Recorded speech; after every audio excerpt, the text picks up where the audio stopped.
In 2026, there are vehicles you are legally prevented from repairing yourself, and the list is growing faster than most people realize. I pull public NHTSA complaint records, the current right to repair landscape, and Consumer Reports owner survey data to show which models are already locked, what those locks cost owners, and clear alternatives that keep repairs in your driveway. Open the hood of many modern cars and you no longer see a serviceable engine bay. You see a wall of plastic, wiring looms, and sealed modules. Removing that plastic often turns a quick job into a multi-hour dealer task. That visible blockade is deliberate. It raises the time and cost of basic maintenance and makes you dependent on dealer service. The first lock is part-level authorization. Many replacement modules and even common switches now carry digital identifiers that must be authorized by factory software. Install an aftermarket switch, and the vehicle's computer can refuse to accept it. The part may be physically fine, but electronically blocked.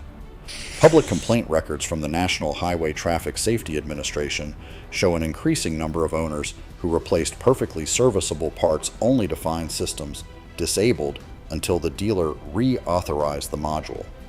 That reauthorization requires proprietary tools and dealer credentials, the very tools independent shops and do-it-yourself owners do not have.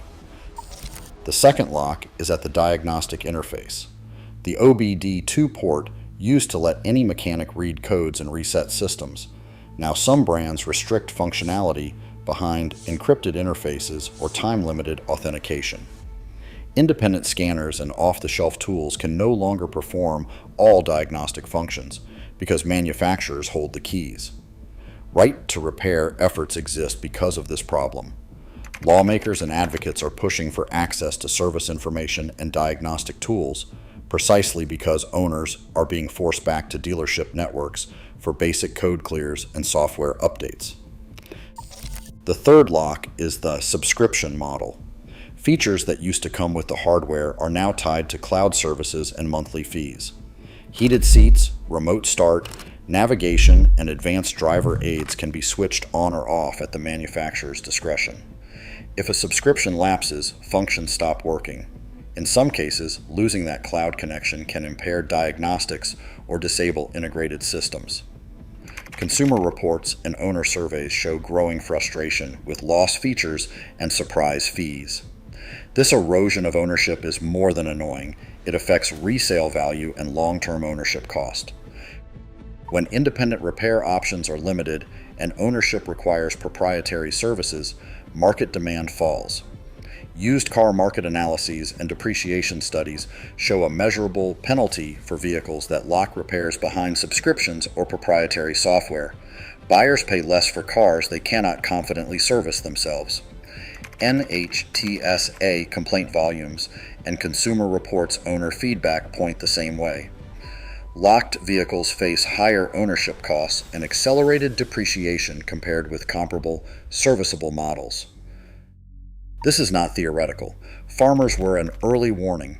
When agricultural manufacturers restricted access, farmers turned to firmware workarounds and unofficial tools just to keep harvests moving. Independent mechanics used gray market diagnostic software to bypass dealer locks. Those same pressures are now moving into consumer vehicles. That migration matters to anyone who owns a car. You are not without choices. The most reliable path to real ownership is to buy vehicles that remain mechanically simple and open to independent repair. Below is a practical list organized by budget. Each pick reflects long-term reliability trends and real-world parts availability, and each reflects what independent mechanics prefer and what Consumer Reports identifies as consistently durable, under $5,000. Look for late 1990s to early 2000s, Toyota Camry, and Honda Accord 4-cylinder models.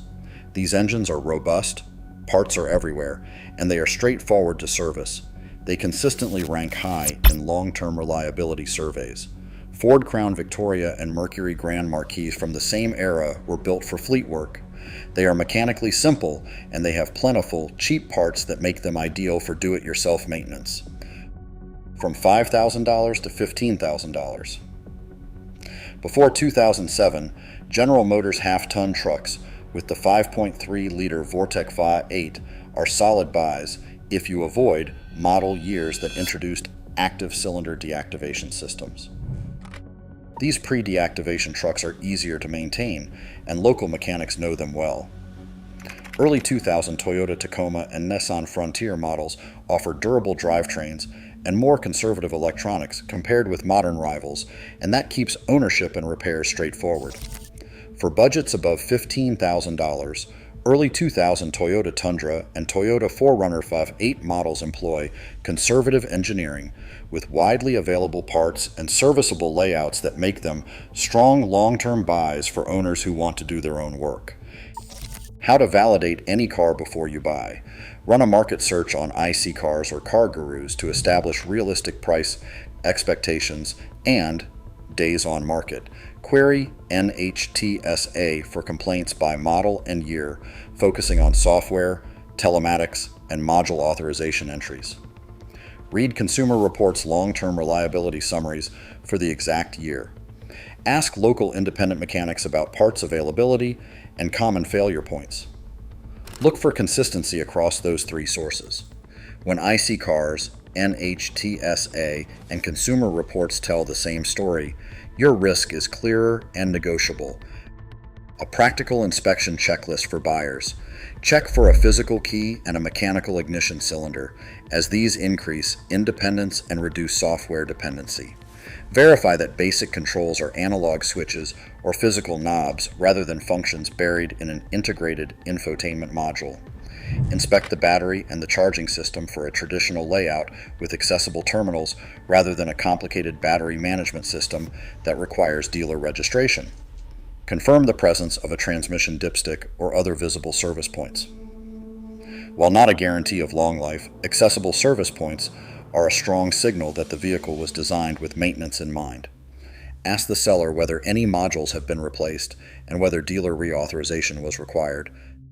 Negotiation and pricing tactics tied to repair locks. If NHTSA records or owner forms reveal software or telematics complaints for the specific year and model, use those complaints as a negotiation point. Buyers can request a price reduction to account for potential dealer-only procedures or subscription costs.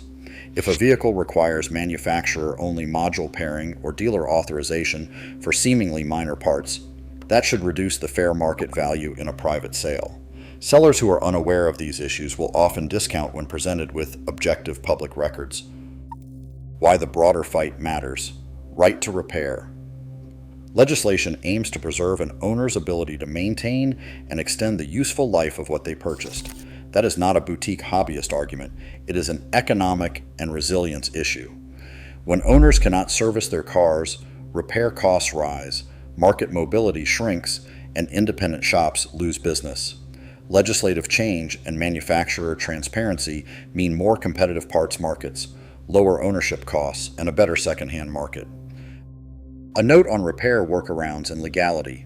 There is a growing temptation to use unofficial firmware or unauthorized diagnostic tools to regain functionality. That route can seem attractive, but it carries legal, safety, and warranty risks. The safer path is documented repair procedures, certified independent shops that use legally obtained tools, and collective pressure through consumer advocacy and legislative channels. Focus on buying the right vehicle rather than depending on risky workarounds. Choose models that keep repairs accessible. Verify public complaint data and reliability reports before you buy. Use inspection checklists that prioritize mechanical access and parts availability. Negotiate based on documented software or telematics risks. Support sensible right-to-repair reforms that restore access to diagnostic data and service information. That combination protects your wallet and preserves the fundamental idea of ownership, the ability to fix, maintain, and pass on what you bought.